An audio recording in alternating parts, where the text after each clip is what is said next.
یہ اقبال صاحب نے پوچھا ہے کہ جی دعا کے ایکسیپٹنس کا کیا ٹائم ہے؟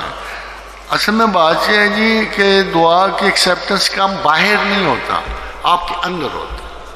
اگر آپ اسے سچ پوچھو نا تو ایکسیپٹنس کا ٹائم باہر نہیں ہوتا، مگر ایک لمحہ جب آپ کا اخلاص، آپ کی نیت، آپ کی کارکردگی جب ایک فریکوینسی پہ آ جاتے ہیں تو جو لفظ نکلتے ہیں وہ حضور حق میں قبول پاتے ہیں. یہ آپ کی اندرونی کیفیت ہے. جیسے کسی نے کہا جی حضور کی حدیث ہے نا کہ جس نے ایک مرتبہ بھی دل سے لا الہ الا اللہ کہہ دیا اس پہ دوزخ کی آگ حرام کر دی گئی. تو جب دل کسی ایسے سٹیٹس میں چلا جائے کہ جس میں آپ کی خواہشات دنیا سے گریزاں ہو جائیں، اور جب کسی کے حق میں انتہائی گہری محبت اور شعور سے آپ کے دل میں دعا پیدا ہو. اسے دیکھا آپ نے کہ اللہ کے رسول کی حدیث ہے کہ غیبت میں کی ہوئی کسی مسلمان کے حق میں دعا ہر صورت قبول ہو. تو یہ باہر نہیں ہے. باہر البتہ کچھ مواقع، کچھ جگہ ہیں جن کا تعلق آپ سے نہیں ہے بلکہ ان لوگوں سے ہے جن کو خدا نے بہت درجے قبولیت بخشی ہے.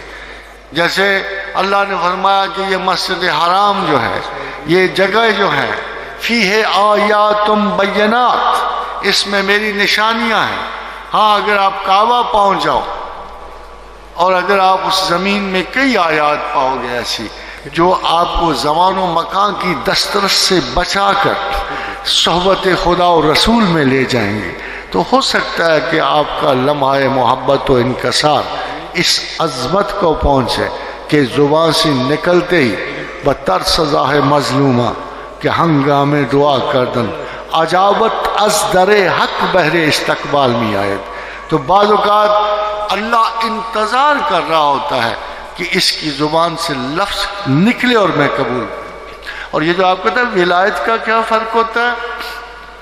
ولایت کا فرق پانیوں پہ نہیں ہوتا، ہواؤں میں اڑنے میں نہیں ہوتا، استجاب دعا میں ہوتا. کوئی ولی ہے جس کی ذرا مہینے بعد سنی جائے، ہماری 2-4 سال کے بعد سنی جائے گی، مگر کوئی ولی ایسا ہے کہ منہ سے نکلتے ہی عجابت اسے اچک لیتی ہے. وہی صاحب دعا ہے، وہی ولی وقت ہے، وہی کتب زمانہ.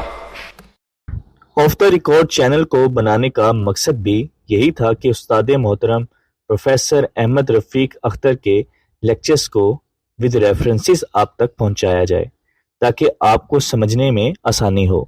اس ویڈیو میں اس ایڈیشن کے بارے میں اپنا فیڈ بیک ہمیں ضرور دیجیے گا، اور اس چینل کو آپ سبسکرائب ضرور کریں تاکہ آنے والی ایسی ساری ویڈیوز آپ تک بر وقت پہنچتی رہیں.